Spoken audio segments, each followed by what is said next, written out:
رہو ثابت قدم بحری حوادث کے تھپیڑوں میں کہ وقت امتحان ہے تیرے جذبے استقامت کا۔ اسٹیج پر تشریف فرما موقر و محترم علماء کرام اور سامعین اعظام اور عزیز دوستو، ماشاءاللہ بہت ہی خوبصورت انداز میں اس پروگرام کو آپ لوگوں نے قربانیوں کے ذریعے سجایا ہے اور بہت ہی دلچسپی کے ساتھ ماشاءاللہ سماعت بھی فرما رہے ہیں۔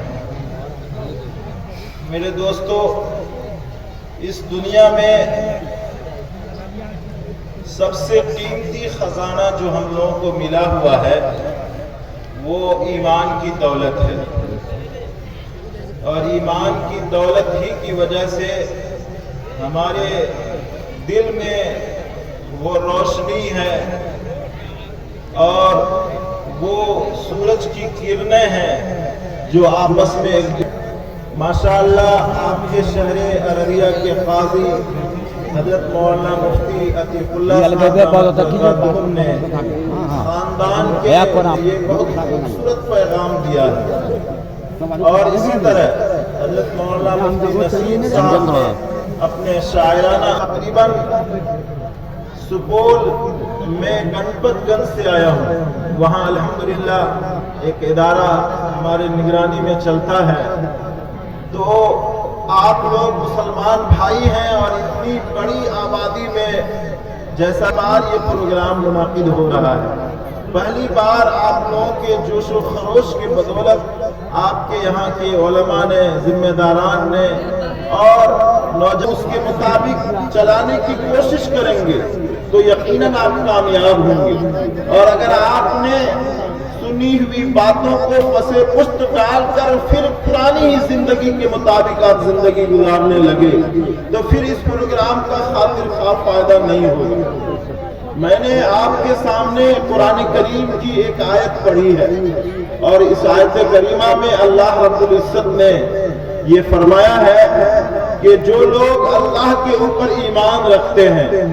اور اللہ کو اپنے دل میں جگہ دیتے ہیں، محبت اور نہایت ہی الفت کے جذبے کے ساتھ ایمان کو اپنے دل میں سجاتے ہیں اور زبان سے اقرار بھی کرتے ہیں ربنا اللہ، کہ ہمارا پروردگار اللہ ہے، اور اس کے بعد اس بات پر جمے ہوئے رہتے ہیں، ڈٹ کر ذرہ برابر بھی لغزش ادھر ادھر ڈگمگاتے نہیں ہیں،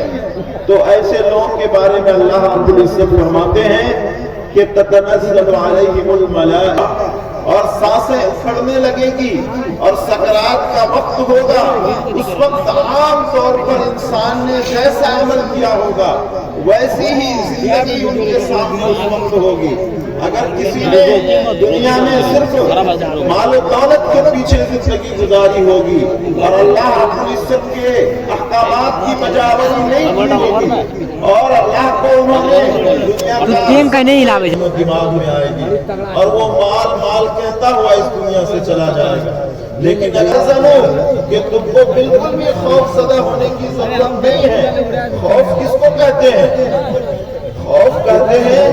کہ انسان اپنے آنے والے زندگی میں بہت سارے مشکلات کو دیکھ کر پہلے ہی سے خوف میں مبتلا ہو جاتا ہے، یعنی مستقبل میں آنے والے خطرات کو خوف کہتے ہیں۔ تو موت کے وقت انسان کو عام طور پر آخرت کی منزل دکھلا دی جاتی ہے، اس منزل کو دیکھ کر کے انسان خوف زدہ ہو جاتا ہے، لیکن جو ایمان والے ہوں گے، استقامت کے ساتھ انہوں نے زندگی گزاری ہوگی، تو ایسے انسان کو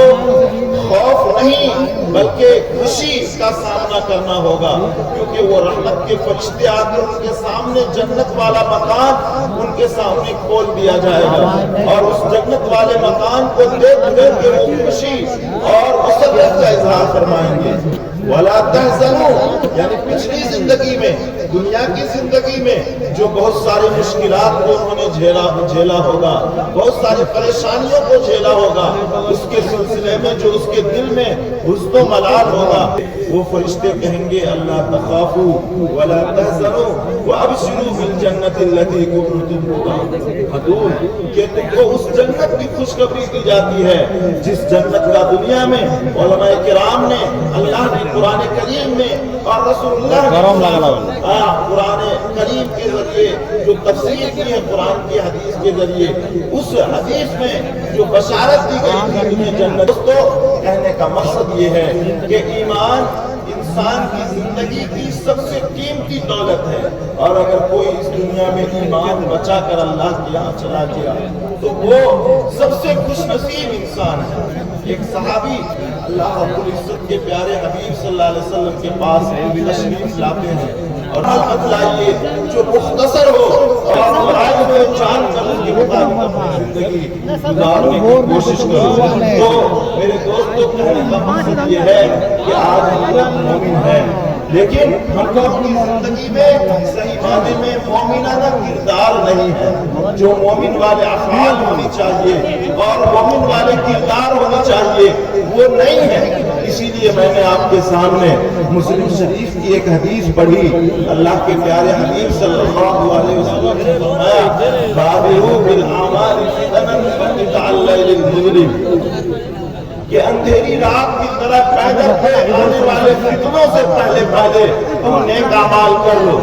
نیک اعمال کیا ہے؟ نماز پڑھ لو. اگر اللہ نے مال کا دنیا میں مال کا دولت کا مالک بنایا ہے تو زکات کے ذریعے سے اللہ کو خوش کرنے والا مال کر لو. اسی طرح اگر رمضان کا مہینہ آنے والا ہے تو روزہ رکھ کر اللہ کو خوش کر لو. قرآن جو اللہ رب العزت نے تمہاری کامیابی کے لیے, تمہاری کامرانی کے لیے اتارا ہے, اس کی تلاوت کر کے اس کو سمجھ کر اس کے مطابق حلال و حرام کی تمیز کے ساتھ زندگی گزار لو. یہ سب نیک اعمال ہے.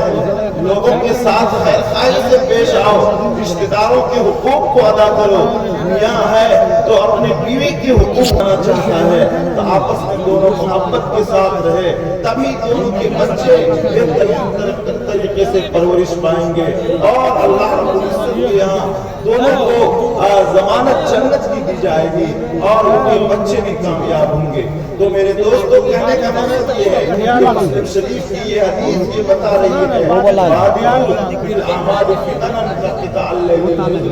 کہ تمہارے درمیان اندھیری رات کے طرف پیدل پہ فتنے آئیں گے. وہ فتنہ کب آئے گا؟ قیامت کے قریب. اور ہم لوگ قیامت کے قریب کی زندگی گزار رہے ہیں. ہم لوگ اپنی زندگی میں روز دیکھتے ہیں یہ زمان کا دعویٰ ہے, اس کے باوجود بھی ہم لوگ سود اور رشوت کے سلسلے میں محتاط نہیں ہیں. جوانوں نے, مردوں نے 10,000 20,000 کی لون کی شکل میں سود لے کر اپنے گھر کو نہایت ہی ناپاک بنا دیا ہے, اپنے گھر کو گندگیوں سے آلودہ کر دیا ہے. میرے دوستو قیامت کے قریب کے بارے میں ہے, یہی کیفیت ہمارے معاشرے کا ہے کہ ہم لوگ سود کی شکل میں پیسہ لے رہے ہوتے ہیں اور مہینہ در مہینہ اس سود کو بھرتے رہتے ہیں. بے برکتی کا ذریعہ بن رہا ہوتا ہے اور وہ ہمارے لیے وبالی جہت بن رہا ہوتا ہے. اس کے باوجود بھی ہم سود کے لعنت کے سلسلے میں اپنے آپ کو بچانے کے لیے تیار نہیں ہوتے ہیں,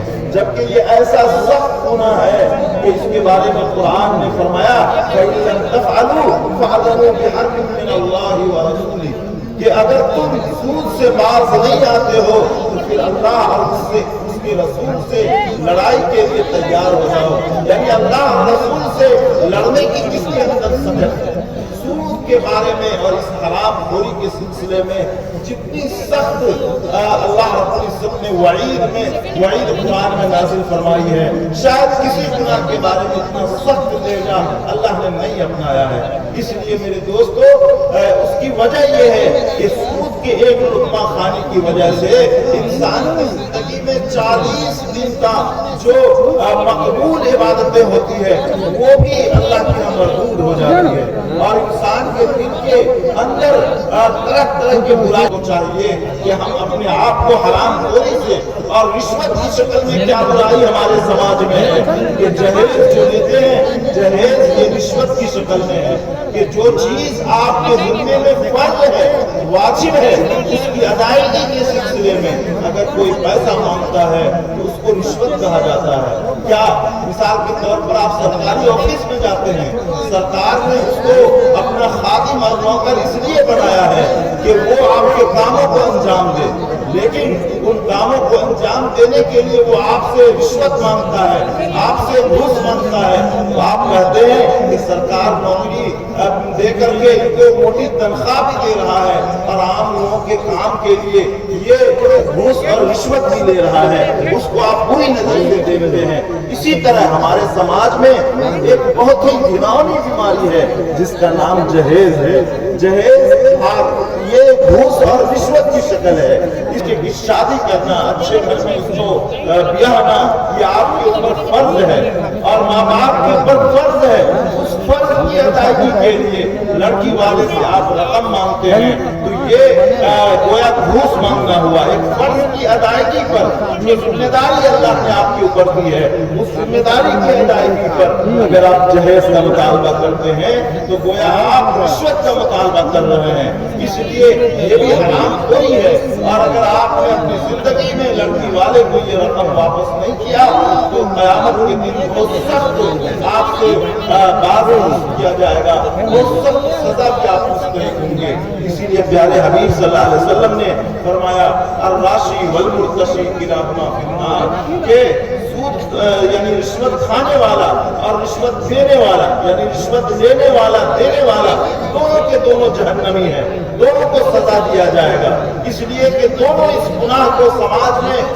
فروغ دینے میں، بڑھوتری دینے میں ایک نمایاں کردار ادا کر رہا ہے۔ جس طرح سود کھانے والا، سود کا لکھنے والا، سودی کاروبار کے کارخانے میں کام کرنے والا، ہر طرح کے گناہ میں رہنے والا، اس میں شامل رہنے والا، سب برابر گنہگار ہے۔ اس لیے دینے والے کو بھی لینے والوں کو بھی ایک ہی گناہ کے بدلے میں رکھا گیا ہے، دونوں کو جہنمی قرار دیا گیا ہے۔ اس لیے میرے دوستو، یہ اس وجہ سے ہمارے اندر پنپی ہوئی ہے یہ بیماری، اس لیے کہ ایمان ہمارے دل سے نکلتا چلا جا رہا ہے۔ اللہ کو خوش کرنے والے نیک اعمال کے ہم عادی نہیں ہیں۔ اگر اللہ کی محبت ہمارے دل میں داخل ہو گئی اور ایمان کی عظمت کا احساس ہمارے دلوں میں ہو گیا تو یہ برائیاں خود بخود ہمارے سماج سے بھی اور ہماری زندگی سے بھی نکل جائے گی۔ اس لیے میرے دوستو، میں نے آپ کے سامنے جو موضوع رکھا ہے وہ یہ کہ اگر ہم مومن ہو جاتے ہیں اور سچے مومن ہو جاتے ہیں، ایمان کی عظمت کا احساس ہمارے دل میں ہو جاتا ہے تو ہم اس سماج میں کامیاب ہیں۔ ایمان اللہ کے خزانے کی سب سے قیمتی دولت ہے۔ اس قیمتی دولت کو بچانے کے لیے ہمیں ہر ممکن جدوجہد کرنا چاہیے، اور اس ایمان کو بچانے کے لیے ہمیں ہر وہ عمل کرنا چاہیے جس کے ذریعے سے ایمان مضبوطی کے ساتھ پروان چڑھے اور ایمان کی محبت کی وجہ سے اللہ کی محبت ہمارے دل میں داخل ہو جائے۔ اس لیے کہ اگر ہمارے دل میں اللہ کی محبت نہیں ہے تو پھر نماز، روزہ، زکوٰۃ، حج، ان سب میں کوئی روحانیت باقی نہیں رہ جاتی ہے۔ نماز بہت سارے لوگ پڑھتے ہیں لیکن اللہ نے قرآن میں ایک جگہ فرمایا فویل للمصلین۔ آپ لوگ ارایت الذی سورہ جو اخیر کا پارہ 20واں پارہ وہ پڑھتے ہیں اور ارایت الذی سورت بہتوں کو یاد ہوتی ہے، اس میں اللہ نے فرمایا فویل، ایک جگہ تو پہلے اللہ نے فرمایا قد افلح المؤمنون الذین هم فی صلاتهم خاشعون، کہ وہ ایمان والے لوگ کامیاب ہیں جو نماز کو خشوع خضوع کے ساتھ اللہ کے دھیان کے ساتھ پڑھتے ہیں، تو ان کی کامیابی کا اللہ نے اعلان فرمایا۔ اور آگے کیا فرمایا؟ ابھی جو میں نے آپ کے سامنے آیت الذی کی آیت پڑھی فویل للمصلین الذین هم فی صلاتهم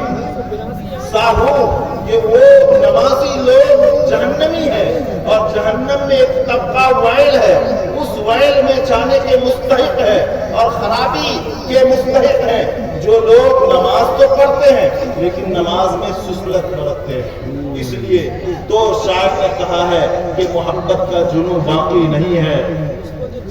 محبت کا جنون باقی نہیں ہے، نماز و روزہ و قربانی و حج یہ سب باقی ہے مگر تو باقی نہیں ہے۔ علامہ اقبال نے ایک موقع پر فرمایا حقیقت خرافات میں کھو گئی، یہ امت روایات میں کھو گئی، لبھاتا ہے دل کو بیان خطیب مگر لذت شوق سے بے نصیب۔ وہ صوفی کے تھا خدمت، اگر ایمان ہمارے دل میں باقی ہے، ہمارے سماج میں اگر ایمان باقی رہے گا تو سماج میں ایمان باقی رہنے کی وجہ سے ہم ایک دوسرے کے زمین کو ہڑپیں گے نہیں، ایک دوسرے کے حق کو غصب نہیں کریں گے۔ آج کھیت میں ایک آدمی ایک کسان جاتا ہے اور کدالی لے کر کھیت کو کاٹتے کاٹتے کھودتے کھودتے دوسرے کے آر کو کھودنے لگتا ہے، اس کی وجہ کیا ہے؟ اس کے دل میں ایمان نہیں ہے، ورنہ ایمان اگر اس کے دل میں ہوتا تو وہ پیارے نبی صلی اللہ علیہ وسلم کی حدیث ہے، بخاری مسلم دونوں میں ہے، من اخذ شبرا من الارض ظلما فانه يطوقه يوم القیامت من 7 اراضین، کہ جس آدمی نے کسی آدمی کے زمین کو ایک بالش بھی ظلم کی وجہ سے ہڑپ لیا، ناجائز قبضہ کر لیا، قیامت کے دن 7 زمین 7 طبق زمین ان کے گلے میں توق بنا کر ڈال دیا جائے گا۔ اس لیے میرے دوستو یہ ایمان کی کمی کی وجہ سے ہوتا ہے۔ ہم لوگوں کو ایک موقع پر بخاری اور مسلم میں یہ حدیث مشہور حدیث ہے، علماء کی زبان سے خاص عام ہے، خاص کر علماء کی زبان پر یہ حدیث رہتی ہے، ثلاث من کن فیہ وجد حلاوت الایمان، جس ایمان والے کے دل میں یعنی کہ ایمان کی حلاوت محسوس کرنا چاہتے ہیں، ایمان کی چاشنی اور ایمان کی مٹھاس اگر آپ اپنے آپ کو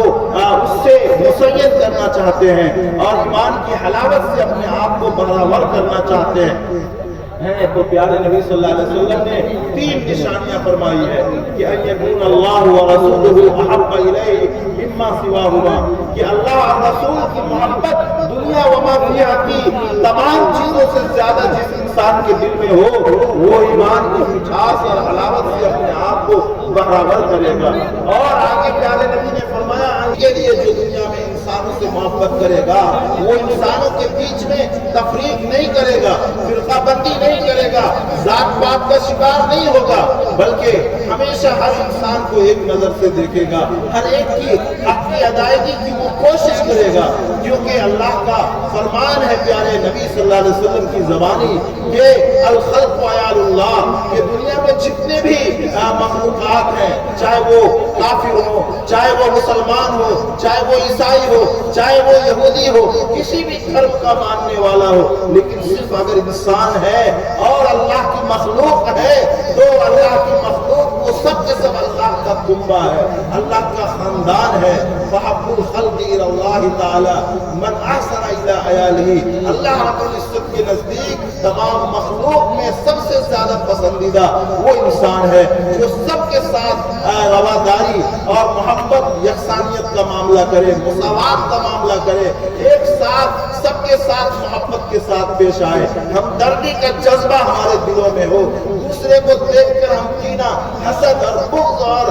نفرت کا شکار نہ ہو، بلکہ ہمارے دل میں دوسرے کے دکھ درد کو سمجھنے کا جذبہ ہو، تو صحیح معنی میں ہم مومن ہیں، ہم دیندار ہیں، کیونکہ پیارے نبی نے ایک موقع پر فرمایا الدین النصیحہ، کہ جس انسان کے دل میں ایمان کا جذبہ ہوگا، دینداری کا جذبہ ہوگا، وہ ہر ایک کے ساتھ خیر خواہی سے پیش آئے گا، ہر ایک کے ساتھ محبت اور اخلاق سے پیش آئے گا، وہ کسی کو ٹھکرائے گا نہیں، کسی کے ساتھ بدسلوکی نہیں کرے گا، کسی کو نفرت کی نظر سے نہیں دیکھے گا، کسی کے ساتھ وہ بہت زیادہ بغض اور حسد کے ساتھ پیش نہیں آئے گا۔ اس لیے میرے دوستو بات لمبی ہوتی چلی جا رہی ہے، میں نے آپ کے سامنے مسلم شریف کی وہ حدیث پڑھی تھی بادروا بالاعمال فتنا فقطع الليل المظلم، کہ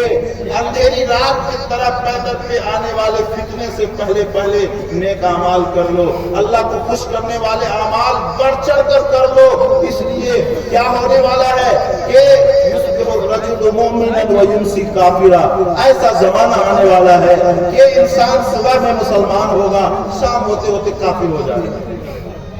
کیا فرمایا اللہ کے رسول نے؟ ایسا زمانہ آج ہمارے درمیان میں زمانہ آیا ہوا ہے، چھوٹی چھوٹی چیزوں کے لیے ہم اپنے ایمان کو بیچ دے رہے ہیں۔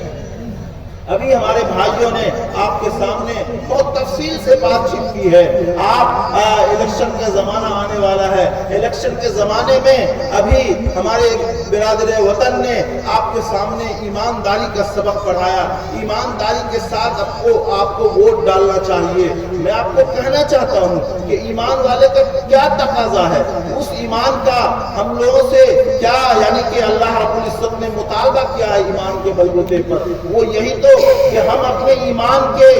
جائزے کے ساتھ کوئی بھی قدم اٹھائے۔ قدم اٹھانے سے پہلے سوچیں کہ اللہ نے، رسول اللہ نے اس کام کے سلسلے میں کیا حکم دیا ہے۔ اگر ہم بلا سوچے قدم اٹھا رہے ہیں، اس کا مطلب ہم مسلمان نہیں، ہم ایمان کی پاسداری نہیں کر رہے ہیں، بلکہ ہم ایمان کو اپنے پیر سے رود رہے ہیں۔ اس لیے میرے دوستو، آپ اگر مومن ہیں اور صحیح معنی میں استقامت کے جذبے کے ساتھ اور جذبہ استقلال کے ساتھ ایمان پر جمے رہنا چاہتے ہیں، تو آپ اپنے ایمان کی حفاظت کیجئے، اور ایمان کی حفاظت کے لیے جب کا سماج کا یہ حال ہوگا، یصبح الرجل مؤمنا ویمسی کافرا، کہ صبح انسان مومن ہونے کے حالت میں کرے گا لیکن شام ہوتے ہوتے کافر ہو جائے گا، اور یمسی مؤمنا ویصبح، یا شام میں مومن ہوگا صبح ہوتے ہوتے کافر ہو جائے گا۔ اس لیے کہ رات میں اور دن بھر میں ایسے اعمال کیے ہوں گے جس کی وجہ سے وہ ایمان پر ثابت قدم نہیں رہ سکتا، اور ایمان اس کی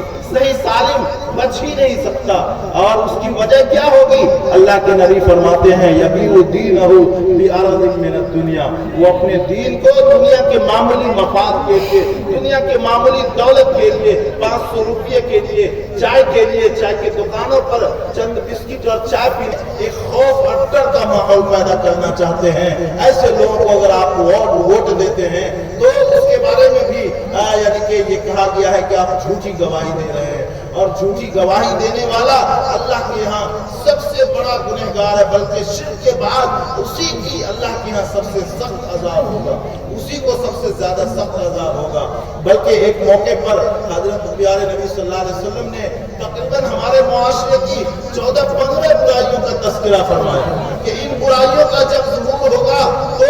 اللہ کی طرف سے ہمارے اوپر عذاب آنے شروع ہو جائیں گے۔ ترمذی شریف کی روایت ہے، اللہ کے نبی نے فرمایا کہ پورے اجتماعی دولت کو لوگ شخصی دولت بنا لیں گے۔ مثال کے طور پر آپ مسجد کا مال ہے، مدرسے کا مال ہے، قبرستان کا مال ہے، جو اجتماعی دولت ہے، جو ملک کی اور ملت کی مفاد سے وابستہ ہے، اس کو اپنا ذاتی دولت سمجھ کر کے انسان خرچ کرنا شروع کر دے گا، اس میں احتیاط نہیں کرے گا، اس میں حلال حرام کی تمیز نہیں کرے گا۔ یہ برائی کے بارے میں فرمایا کہ جب یہ برائی عام ہو جائے گی، والامانت مغرمہ، جو لوگ انسان کو امانت کی رقم رکھنے دیں اور لوگ امانت کی حفاظت کرنے کے بجائے اس میں خیانت کرنے لگے، اس کو غنیمت کا مال سمجھ کر اس کو ہڑپ کرنے لگے، والزکات مغرمہ، زکات جو اللہ کا ایک اہم فریضہ ہے اور بہت بڑی عبادت ہے، اس زکات کو ادا کرنے میں انسان کو گرانی کا احساس ہونے لگے اور اس زکات کو لوگ جرمانہ سمجھ کر ادا کرنے لگے، تو ایسے وقت میں اللہ کا کون سا 5 عذاب کا تذکرہ فرمایا ہے؟ پہلے ان برائیوں کو سن لیجئے جو پیارے نبی صلی اللہ علیہ وسلم نے جن کا تفصیل سے تذکرہ فرمایا۔ 3 برائی، جب اجتماعی دولت کو لوگ شخصی دولت بنا لیں گے، ذاتی مال سمجھ لیں گے، امانت میں خیانت کریں گے، امانت کو غنیمت کا مال سمجھ کر ہڑپنے لگیں گے، وہ زکات مغرمہ، اور زکات کی رقم ادا کرنے میں کوتاہی کریں گے اور اس کو جرمانے کی دولت سمجھ کر دینے میں انسان کو گرانی ہوگی، بوجھل کا احساس ہوگا، اور بادل ناخواستہ جب مولانا صاحب آ گئے ہیں مدرسے کی زکات کے لیے تو چلو 100 روپے کی رسید کاٹ دو۔ اس طرح کا جذبہ اگر ہمارے سماج میں پنپنے لگے گا، وَتُعَلِّمَ لِغَيْرِ الدِّينِ، اور علم حاصل کرے گا لوگ صرف نوکری کے لیے، دنیا کی جاہو منزلت کے لیے اور دنیا کی دولت کو کمانے کے لیے، علم اس لیے حاصل نہیں کرے گا تاکہ اللہ کی معرفت ہو، انسان کی کی خدمت کیا جا سکے اور انسانوں کے درمیان اچھائیوں کو فروغ دیا جا سکے، بلکہ علم کے حصول کا صرف اتنا ہی یعنی کہ سماج میں اہمیت رہ جائے گی کہ علم اس لیے حاصل کرو، اس لیے بچوں کو پڑھاؤ تاکہ نوکری ملے گی، دولت ملے گی، عزت ہوگا، سماج میں رتبہ بڑھے گا۔ صرف اس مقصد سے اگر علم حاصل کیا جائے گا تو وہ بھی اللہ کے عذاب کے مستحق ہوں گے۔ اور آگے اللہ کے نبی فرماتے ہیں وَظَهَرَتِ الْأَصْوَاتُ فِي الْمَسَاجِدِ، مسجد میں دنیا کی باتیں عام ہو جائے گی۔ آج ہماری مسجدوں میں دین کی باتیں کم ہوتی ہے اور دنیا کی باتیں زیادہ ہوتی ہے، تو دنیا کی باتیں جب مسجد میں عام ہو جائے گی، وَصَادَ الْقَبِيلَةَ فَاسِقُهُمْ، اور قبیلے کا سردار جو اس میں سب سے زیادہ فاسق آدمی ہوگا، بے نمازی ہوگا، شراب کا عادی ہوگا، حرام خور ہوگا، ایسا آدمی سماج کا ذمہ دار اور قوم کا سردار بن جائے گا۔ اور آگے فرمایا کہ وَكَانَ زَعِيمُ الْقَوْمِ أَرْذَلَهُمْ، قوم کا جو سردار ہوگا، رہنما اور لیڈر ہوگا، وہ اس میں بدترین انسان ہوگی، تاکہ اگر عزت نہیں کریں گے تو کل کسی مقدمے میں نہ پھنسا دے، کل کسی یعنی کہ پریشانی میں نہ الجھا دے۔ صرف اس کے شر سے اور اس کے فتنے سے بچنے کے لیے انسان کی عزت دنیا میں ہونے لگے۔ اور آگے پیارے نبی فرماتے ہیں کہ وَظَهَرَتِ الْقَيْنَاتُ وَالْمَعَازِفُ، گانے والی آواز اور گانے والیوں کی بہت دنیا میں بہتات ہو جائے گی۔ آج ہمارے گھر میں ہاتھ میں موبائل ہے اور اس موبائل کی وجہ سے گندی تصویریں اور ننگی فلمیں اور گانے بجانے کی آواز ہمارے گھروں میں ہوتی ہے۔ جس گھر میں قرآن سال بھر سے رکھا ہوا ہے، غلاف میں بند ہے، قرآن پڑھنے کی کبھی توفیق نہیں ہوتی، صرف مرتے ہیں لوگ تبھی قرآن پڑھتے ہیں۔ ابھی شب برات کا زمانہ چل رہا ہے تو ابھی قرآن پڑھنے کو لوگ مرحوم کو بخشنے کے لیے کھولیں گے، پھر سال بھر کے لیے بند کر دیں گے۔ یہ سب سماجی اور رواجی چیزیں ہیں۔ قرآن کو اللہ نے ہماری زندگی میں انقلاب لانے کے لیے اتارا ہے، اور قرآن کے مطابق اپنے سماج کو چلانے، معاشرے کو چلانے اور سماج میں بیداری اور ترقی لانے کے لیے اللہ نے اتارا۔ لیکن اس تمام مقاصد کو فراموش کر کے صرف آج ہم لوگ اپنے گھروں میں موبائل کے ذریعے سے گانے بجانے کے اتنے دل دادا ہو چکے ہیں کہ اب تو بڑے بوڑھوں کے سامنے، 22 لوگوں کے سامنے بھی نوجوان موبائل میں گانے بجانے کو کوئی عیب نہیں سمجھتا۔ اب سمجھتا ہے کہ یہ ایک عام بیماری ہو گئی ہے۔ جب کسی بیماری کی، برائی کی قباحت اور برائی دل سے نکل جائے تو سمجھ جائیے کہ اب ہمارے سماج میں اللہ کا عذاب آنے والا ہے۔ پھر اس برائی کو اللہ سماج میں بہت ہی زیادہ فروغ دیتا ہے اور بہت زیادہ اس کو یعنی کہ ترقی دیتا ہے۔ اس لیے ہم لوگوں کو چاہیے کہ ہم اس پر کنٹرول کریں۔ اور آگے پیارے حبیب صلی اللہ علیہ وسلم نے فرمایا وَشُرِبَتِ الْخُمُورُ، اور شراب کے عادی ہو جائیں گے لوگ۔ شراب کے عادی کا مطلب آج نشے کا عادی۔ ہمارے سماج میں کتنے فیصد نوجوان ہیں جو نشے سے بچے ہوئے ہیں۔ نشے کی بھی عجیب و غریب شکلیں آ گئی ہیں سماج میں، نشے کی عجیب گوند میں جو چھوٹے چھوٹے بچے نشے کے عادی ہو گئے ہیں۔ ان نشے کے عادی سماج سے کبھی بھلائی کی امید نہیں ہو سکتی۔ اس لیے میرے دوستو ان برائیوں سے اپنے آپ کو بچائیے۔ اور آگے اللہ کے نبی نے فرمایا کہ وَلَعَنَ آخِرُ هَذِهِ الْأُمَّةِ أَوَّلَهَا، کہ سماج کے لوگ اپنے پرانے لوگوں کے زمانوں کو، پرانے اپنے پرخوں کو، اپنے آبا و اجداد کو، اپنے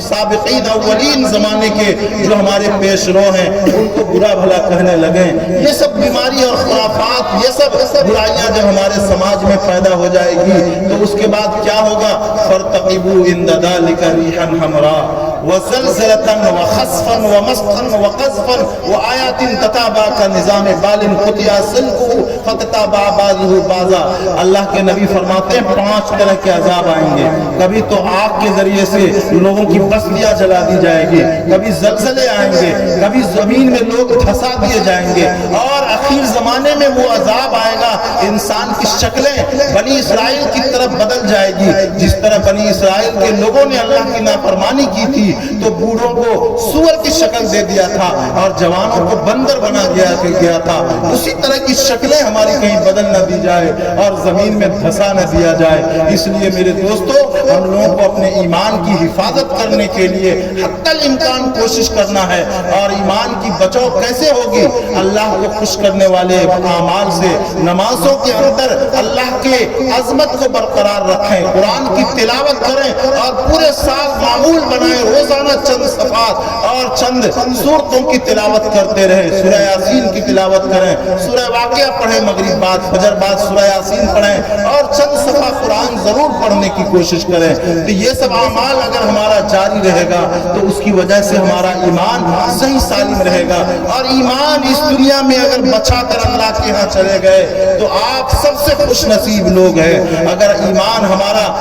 نہیں بچا اور اس دنیا سے ہم ایمان کے علاوہ حالت میں چلے گئے تو اللہ کے ہاں ہم سب سے بد نصیب لوگ ہیں۔ اسی لیے پیارے حبیب صلی اللہ علیہ وسلم نے ایک موقع پر فرمایا، الکیس من دان نفسہ وعمل لما بعد الموت والعاجز من اتبع نفسہ ہواها وتمنى علی اللہ۔ اس دنیا میں سب سے عقل مند وہ انسان ہے کہ جس نے موت کے بعد کی تیاری کی اور اپنے خواہشات کو کنٹرول کر کے آخرت کی تیاری میں اپنے آپ کو لگا دیا، اور سب سے بے وقوف وہ انسان ہے اس دنیا میں جس کی امیدیں اللہ سے لمبی لمبی ہے لیکن وہ نیک اعمال کرنے کے لیے تیار نہیں، وہ مسجد کو آباد کرنے کے لیے تیار نہیں، اپنے گھر میں اپنے بچوں کو نیک بنانے کے لیے تیار نہیں۔ وہ سب سے بے وقوف والعاجز من اتبع نفسہ، وہ بے وقوف انسان ہے جس نے اپنی خواہشات کی تمنا کی، وہ تمنا علی اللہ، اور اللہ سے لمبی امید لگائے ہوا ہے کہ ہم اللہ مریں گے تو اللہ کے ڈائریکٹ جنت میں جائیں گے۔